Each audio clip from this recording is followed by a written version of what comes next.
Oh, hello everyone. Thank you for tuning in to Hotline 21 CAN TV. You're watching a live call-in show, so feel free to call us at any time with questions or comments. The number is listed at the bottom of your screen. It's 312-738-1068. My name is Susan Reyna Guerrero, and joining me this evening is Alice Merrifield from Beacon Therapeutic Diagnostic and Treatment Center. Just a little bit of background on Beacon. Beacon was founded in 1968 and has been empowering children and families by providing educational, mental health, and social services since then. I'm actually delighted to have Alice here today. Alice is an LCSW. She's been with us she has over 23 years of administrative and clinical experience, and she's been with Beacon for over 10 years. Before we hear from Alice, I'd like to provide you with some contact information about Beacon and where we're at. So we have 4 different locations. Our business office is at 103rd and 103rd and Longwood. Our Longwood campus is at 10650 South Longwood. Our Calumet Park location is in 12440 South Ada. And our newest location is on Western Avenue at 11740 South Western Avenue. All of our locations are located in the Beverly area. So I would like to welcome everyone again, and if you can please join me in listening to Alice as she talks about Beacon and what we've been doing for the past 42 years. Again, as a reminder, this is a live call-in show, so please call us. Otherwise, you'll just hear us talking for the next 30 minutes. So Alice, if you can tell us a little bit about yourself, that would be great. Okay, thank you, Susan. Like Susan said, I've been in the field for about 23 years. I've worked with all ages of people, but primarily focused on treating children and adolescents. And the vast majority of my experience has been in the trauma field, dealing with victims of sexual and physical abuse. So tell me a little bit about what made you want to come to Beacon. I've always had a special interest in treating children and adolescents, and so the schools at Beacon offered me the opportunity to work with that population. I've also always liked treating inner city youth, and so it also gave me that opportunity as well. So what do you think is what most about your experiences at Beacon has kind of fit in with your goals and what you wanted to do with your clinical skills? Well, with my clinical skills, I would say that the opportunities at the schools and within some of the programs and creating programs have certainly offered a lot of opportunities. Well, you've been with us for a great number of years, which is wonderful. Now, can you tell us a little bit about some of the programs and services that Beacon offers? Sure. And as you do that, I'm going to switch to provide some information exactly on what some of our programs are. So if you can describe some of our programs. Absolutely. So the first programs we can talk about are the therapeutic day schools. We have an elementary, junior high, and a junior high and high school. Our elementary school is at 107th and Longwood in Chicago, and our high school is in Calumet Park. And both programs provide services for special ed students who have social or emotional behavioral disorders. Yeah, what I'm going to put up is a picture of our facility on Longwood. And this is our elementary program as well as our juvenile intensive outpatient program. Right. Can you tell me a little bit about what kinds of kids we work with at our elementary location, at Sure. the Longwood campus? We work with, like I said, special ed students with social, emotional, behavioral disorders from kindergarten through 8th grade in the school setting. We offered a highly structured classroom with no more than 10 students in a classroom and a teacher and a TA. Both the academic and therapeutic services are much more intensive than one would get in a regular school setting. Yeah, and I'll put some of the pictures of some of our kids that we work with at the programs, just to give you a sense of some of our students and our children. Where do these students come from? Our students are referred by school districts who are no longer able to meet the students' needs within their own district, and they pay the tuition for the students at Beacon. And what about some of our other programs that Beacon has? We also have an outpatient clinic with psychiatric care and outpatient counseling. We have our big intensive outpatient program, which is an after-school intensive outpatient program for children ages 6 to 18. We have our little intensive outpatient, which is a 6-hour-a-day program for 3 to 6-year-olds. Many of those 3 to 6-year-olds have experienced homelessness or are at risk of homelessness and have had some sort of trauma experience in their life. We also have our shelter outreach services, where we provide mobile mental health services and supportive services to the homeless shelters for families. And we have our FACT program. FACT is an interesting project. It's for young moms 18 to 25 years old who have at least one child under the age of 5, who have a diagnosable mental health condition. And we provide intensive services for them, including therapy and help finding housing if they need that, and jobs assistance. There's drug and alcohol counseling available as well, and then there's child-parent psychotherapy. For those of you that are just joining us, just a quick recap. My name is Susan Reyna Guerrero, and I'm from Beacon Therapeutic, and I'm here today with Alice Merrifield, Chief Clinical Operations Officer at Beacon Therapeutic. This is a live call-in show, so please call. The number is 312-738-1060. Please call with any questions or comments you may have for myself or for Alice. Alice, you mentioned trauma a few times. Clearly that's been your expertise prior to coming to Beacon. Can you describe a little bit about how the work is actually done at Beacon? Is there a philosophy of care? What's our clinical approach? Or how would you describe our clinical approach? Sure, thanks. Clinically, I think one of the first things is that we try to be a trauma-informed treatment kind of agency. So we are constantly thinking about the impact of prior traumatic experiences on our participants and how that might also be affected by any current trauma that's going on in their lives or the current setting that they're in. So even within our day schools and some of our milieu programs, we try to be very aware of past traumatic experiences that our participants have experienced and how that might come out in their behavior when they're in a group setting, or where they're in a setting where there are adults interacting with them. So just really trying to have that awareness throughout all the programs, and being aware too that for many of our participants, their prior experience of trauma has been multiple traumas and different kinds of traumas. So there may have been some experience of abuse or domestic violence, but there's also been community violence and other forms of traumas that they've experienced, and all of those have different impacts on people and how they respond. Okay, apparently we have a phone call. Caller? Yes, your question, please? Hi, it seems like you just do fabulous work. And if a company wanted to hold like some type of drive for Beacon Therapeutic, what are some of the things that you could use? Well, we could use That's a lot. a good question. It's a great question. What we found over the years is organizations and corporate citizenship opportunities really are quite significant and important to us.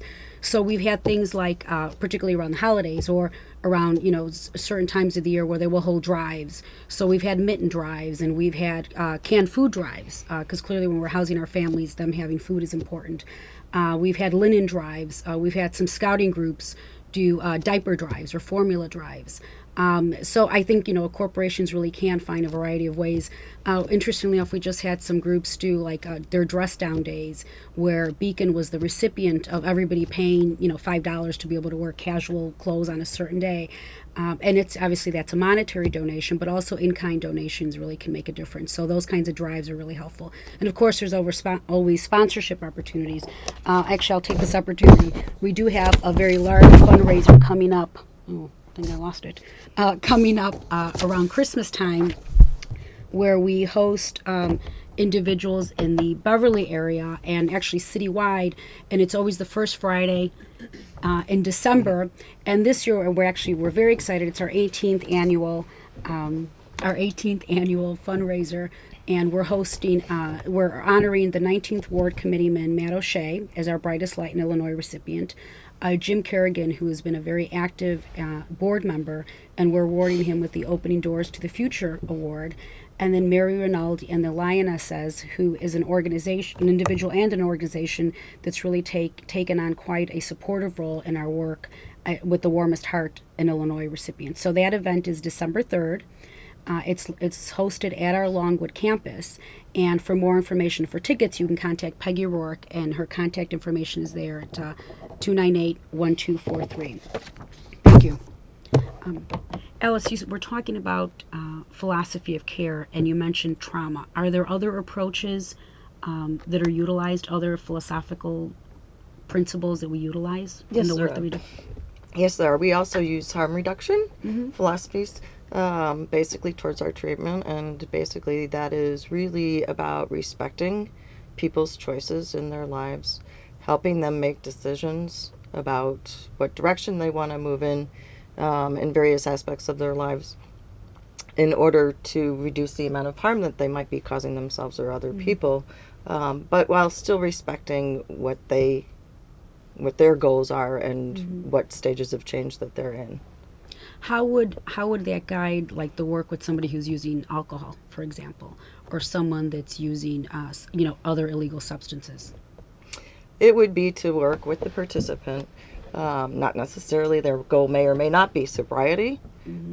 So if their goal might not be sobriety, their goal might be something more along the lines of, okay, I don't want to stop drinking altogether, but I don't want to like miss work because of drinking, or I don't want to be late for work because of drinking. And so it's working with them to sort of how do they work around and still be able to drink, but still be able then to meet the goal of being to work on time and not risking their job because of their use of alcohol.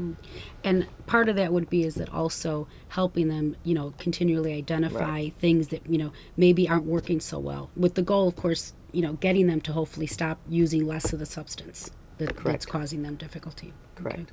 Okay. What would you say are some other approaches or some other techniques that the staff utilize? Well, in our milieu programs, we use Handle with Care, which is a verbal de-escalation for those of our students or clients that get very angry and have difficulty containing their behavior. That is a system of verbal de-escalation and teaches our staff how to be a solid object for the students or the participants. So it really tries to help everybody keep that steadiness and just be sort of what you think of as when you think of a solid object, which is somebody who listens, who responds, but doesn't get emotional themselves, is So able it's a to constant just person with them. right. What do you so think that they- sets Beacon apart from other non-for-profit organizations? I'm going to put up some other pictures of some of our kids doing what they do. I think what sets Beacon apart is the variety of our programs and the populations that we serve, and that we have our schools, we serve our homeless families as well. We have the intensive outpatient programs, which are very unique within the city for an outpatient agency to have those types of programs. So I think those are some of the things, and just over time, Beacon has always responded to what the participants' needs were. So when they've identified a need, so the homeless programs came about because in our day schools there were some students that were homeless, and at that point in time some of the staff who were working with those students went into the homeless shelters to reach out and to provide support to those families, and that's sort of how Beacon got into the homeless families services that we provide. So those are some of the things that I feel is unique, because when Beacon identifies a programmatic need that current participants need, we'll be able to try to find the funding, and we try to find what we can do to start up such a program. I was going to show some images of some of our students' work through the vocational program or other unique activities. Maybe we can talk a little bit about some of the unique offerings within the school, some of the creative things like you were describing. So what are we looking at here? So this was a submission to an art contest at our high school by one of our high school students, who's very talented. She makes a lot of dolls out of what is basically streamer paper, and she uses those and rolls them and wraps them in different ways to create. So in this one, she's created a scene that has like a barbecue, and there's a picnic table, and even down to the little ketchup on the hot dogs. And, Yeah, I saw this. It was things pretty like amazing. this. So that was part of our art program at the high school. This was also part of the art program at the high school. This is a student who, for a long time, had difficulty managing his feelings and emotions, and learned how to paint and gained self-control and an outlet for those emotions, such that his behavior improved, that he went back to regular school after this. But this is a painting that he did while at Beacon in the classroom. And actually, can you describe some of our kids' accomplishments? I mean, I know this young man won some awards. He actually he won a art contest award. And then some of our kids from our vocational program. Right. So this is at the hotel. We've had students who work at a local hotel. We subsidize their employment at the beginning, and then eventually the hotel, after they've been trained and they've been working for a while, may decide to hire them independently. We also have a vocational site at the local senior center, so where they help with recreational activities for the seniors and help set things up. What would you say about Beacon's 42 years of service? It's a long time. Yeah. Beacon has grown and developed, I think, the same way that our participants grow and develop, and it has evolved. And again, I think one of the things is Beacon shows a commitment to meeting the need of participants, and if there are programs or services that they need that we don't offer currently, Beacon has always tried to expand and add to those services such that they can better meet the needs of participants. Now, just to remind everyone, my name is Susan Reyna Guerrero, and I have Alice Merrifield here. We're from Beacon Therapeutic. This is a live call-in show, so please call with any questions or comments. The number is listed on the bottom of your screen, 312-738-1078. Beacon is a social service program located on the south side, and we have a myriad of programs that are citywide. We particularly target special ed children through our Therapeutic Day program, and then we have homeless services for women and children working throughout the city of Chicago. Alice, why should people support a program like Beacon, or why should they support Beacon? Beacon has an extremely dedicated staff who works very, very hard for participants who face so many life challenges, many of which one by itself would be difficult for anybody to manage and deal with, because our participants face so many challenges and have a lot of needs in terms of support for dealing with those challenges. It takes a lot, and it takes a lot of resources, not just our staff resources, but also being able to link with other services, being able to wrap the services around. So most of our families don't just need one thing. They don't just need a mental health treatment. You know, they need housing, they need help finding a job or job coaching or job training, and they need the mental health treatment as well, or just maybe some counseling and just some general support for them.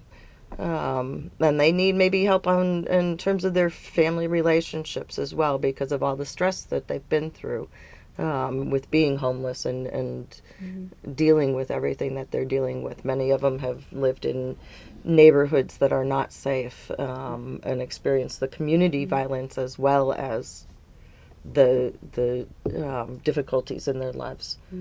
One thing that I know, having been around for 42 years, Beacon really has grown, as you mentioned, and in terms of the different accreditations and certifications and those approvals. Can you describe some of those? Who licenses or approves Beacon Therapeutic? Okay. Obviously, we are certified by the State Board of Education, the Illinois State Board of Education, for our day school programs. We also have Joint Commission accreditation for a behavioral healthcare organization. And we have, we're also licensed by the Department of Family Support Services and Department of Mental Health. Okay. And I think importance of that is to indicate that, clearly the work that we're doing really is guided by some standards and some accepted principles and good practice. But it's both the clinical work, but as well as the administrative work that we do. So really being able to be responsible and responsive to the funds that we do receive, making sure we're doing everything that's what's supposed to be. And I think you mentioned Department of Family Support Services. Clearly, we do receive some city funding that's very helpful, and we also receive federal funding through Housing and Urban Development for our homeless programs. But all those initiatives really do require, all those funding streams require us to have a certain level of accountability and responsibility with that. Okay. So it's 4:50, and this is a live call-in show. If you would like to go ahead and give us a call, any questions or comments, it would be great. The number is 312-738-1068. So Alice, what other questions or comments would you like to make for our discussion today? What would you like to talk about? Well, I think we can also talk about some of the ways that Beacon supports their staff in development. We do provide for staff development, not necessarily outside because money's been a little bit tight, but within the programs, we'll try to bring in trainers. We try to always stay at sort of the front edge of what's going on in mental health treatment. Mm-hmm. Okay. So it looks like we have a caller. Caller? Hi, I was wondering if you reach out to the broader community, do you speak or present on any city or national level things? Yes, actually, we do. We're fortunate in that because of the work that we've been doing, we have been asked to participate in some national conferences, particularly the National Alliance to End Family Homelessness, the National Alliance to End Homelessness. We've also done presentations in Seattle for Early Childhood and Child Welfare League. So on a national level, we've been fortunate that we actually have been invited to present on that level. But also locally and in Springfield, we do quite a number of presentations. Some very creative ones. Just recently, we were accepted to present at a presentation that our principal is going to be presenting at. If you could maybe describe a little bit about that. That's at the State Board of Ed conference for private therapeutic day schools and for residential programs. And yes, our principal at our high school, Dr. Joan Gross, is going to be presenting along with Mark Smith, Detective Mark Smith of the Calumet Park Police Department, about the collaboration that we've been able to form with the Calumet Park Police Department and the assistants, and sort of about what they've learned from us and from working with our kids and working with us, but then also how they've learned how to support us, and how they take some of what they've learned and actually use it in their police work. So, and I think the useful part to this is that we're not only making a difference with our families, but we're also helping inform other organizations, and that's where we learn, obviously, in the value of collaboration. So we've been fortunate that we have been able to present nationally as well as locally, and we continue to do so. Other comments? I'll put up another picture of one of our. Well, in terms of here. presentations, our principal from the high school has also presented at other conferences on curriculum development, and has actually worked with some of our high school staff to write a new curriculum that's geared towards special ed students with social, emotional, behavioral disorders. And we're talking about a high school curriculum, which has been really hard to come by. So that's another presentation actually that she's probably going to repeat again at another conference. So innovative approaches. I'm going to put up our mission statement just to remind folks what we do and how we do it. Our mission is to empower children and families by helping them find a better future by providing accredited educational, mental health, and social services. I'm also going to put up our contact information. It's listed there, our different locations. Please look for us on the internet, www.beacon-therapeutic.org. I thank everyone for joining us today. Thank you, Alice, for being here. Thank you, Susan. Please join us next week. We will be on again at 4:30 to 5. My name is Susan Reyna Guerrero. I'm here with Alice Merrifield. We do appreciate you joining us. And any final words or comments? Thank you. I hope that people will continue to support the work that Beacon does. Well, it's pretty good work. I'm pretty proud of it. Okay, I'm going to end with our contact information. Again, see you next week, Tuesday. I will put our mission statement on as well.